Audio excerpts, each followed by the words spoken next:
আপনি কাপড়টা তো আপনি গুছায় লয়ে পরে পাও দিতে পারতেন। এই আমার কাপড় আমি গোছায় লয়ে পাও ধরবো না, কি করে পাও ধরবো? কি তোর কাছে কৈফিয়ত দিতে হবে আমার কাছে? হ্যাঁ, নাই তোরে না, যেটা কইছি সেটা কর। আমার এমনি ধরে রাখতে কইছেন, আমি কতক্ষণ ধরে রাখবো কোন? তোর কাজ যেটা সেটাই করবি। তুই এসেছিস আমার বাড়ির কাজের লোক, আমি তোরে যা কমো সেটাই করবি। তোর সবসময় তো বেচাল কিন্তু আমার ভালো লাগে না, যেটা কইছি সেটা কর। আরে আমার অনেক কাম আছে, আমার তো মেলা কাম পড়ে রইছে। এই যে দেখেন, আপনি আমার কি বুঝাইতে চান আমি কিন্তু খুব ভালো করে বুঝি। আমি কামের পর হইলেও কিন্তু আমি মানুষ, আমি বুঝতে পারি। আপনি কাপড় ধরেন। কচুটা বুঝস তুই? তুই যদি এতই বুঝতি তাহলে তোর এখন পুতুলের মতো খাড়া করে রাখা লাগতো না, বুঝস নাই? এই যে আমি বুঝি, কিন্তু একটা জিনিস আপনার ভাবতে গেলে খারাপ লাগে। ঘরে আপনার স্বামী আছে, তারপর আপনি কি লিগে আমার প্রতি কোন নজর দেন? ধরেন ডাকেন।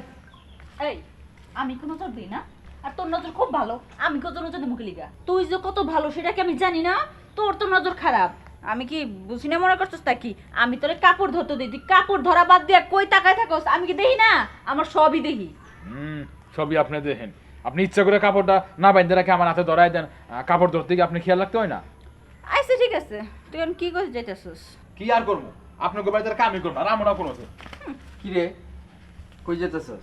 আমি যাবো গা। আপনার বাড়িতে জীবনে কাম করুম না, প্রয়োজনে রিক্সা চালায় খামো, ইট বাড়াই গিয়ে ইট ভাঙুন, তো আপনাকে বাড়ি কাম করুম না। দেখো না কাজের ছেলেরা কি শুরু করছে, প্রতি মাসে 2-3 বার করে বেতন চায়। আচ্ছা কও, প্রতি মাসে 2-3 বার করে কেউ বেতন দেয়? সেই কথা কইছি দেখে এখন জিদ করে কইতাছে কাজই করবো না, চলে যাইবো। মিছা কথা, ডাহা মিছা কথা কইতাছে। এই দেখেন, বেতনের কথা কইছি আমি। হ্যাঁ, আপনার বউ আমারে ওই প্রস্তাব দেয়, বুঝছেন? কি প্রস্তাব দেয়? আপনি এখন কেমনে বুঝাই? আপনার বউ আমারে ওই যে আকার ইঙ্গিতে বুঝায় যে ওইটা করবার লাগিয়া। এই এখন বুঝছি, আমার বউ কি তোরে কুপ্রস্তাব দিছে? আরে কি যে কন্যা, কুপ্রস্তাব তো সরাসরি মুখে দেয় নাই, কিন্তু কেমনে বুঝায় আকার ইঙ্গিতে কাঞ্চা কুঞ্চে দিয়ে আমার বুঝায়, সেটা কইছি। এই তোর আকার আর ইঙ্গিতটা আমার এখন বুঝা।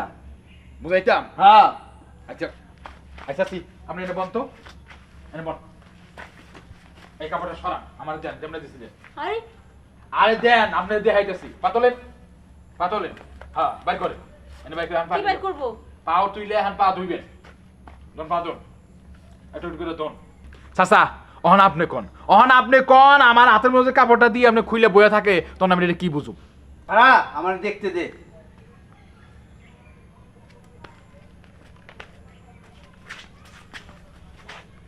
কি রে, দুনিয়া তো পুরো খোলা, পুরো ফকফক লাগতাছে। হ্যাঁ, খালি কি ফকফকে লাগতেছে? আরে খোলা আসমানের মধ্যে দুইটা তারা ফুটতে রইছে, দেখেন। হাই, আমার বউয়ের কথা তুই কসকে চাপ, আমি দেখতেছি। হ্যাঁ, আমার আর বুঝা লাগবো না, আমি যা বুঝার বুঝছি। যা তুই যা, সব দোষ তোমার, ঠিক আছে? ওই ছাড়া কোনো দোষ নাই।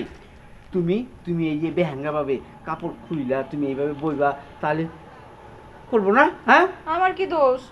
আমার তো ছেলেটার ভালো লাগে, এর লেগে তেমন করে থাকি। ও ভাল লাগে, কম তো দেই না, কোন কিছু না দেই। হ্যাঁ, এত দেওয়ার পরও তোমার আর ভালো লাগে না। চলো ঘরে যা, বুঝছি। আর শুনো, আরেকটা কথা, তুমি কাপড় চোপড়গুলি ঠিকভাবে রাখো, তাহলে এইসব পোলাপানগুলি তোমার এইসব কথা সম্মুখীন হইতে হইতো না, বুঝো নাই? আচ্ছা ঠিক আছে, কমনে। হ্যাঁ, আহো, তোর খিদা লাগছে। চলো আয়ো।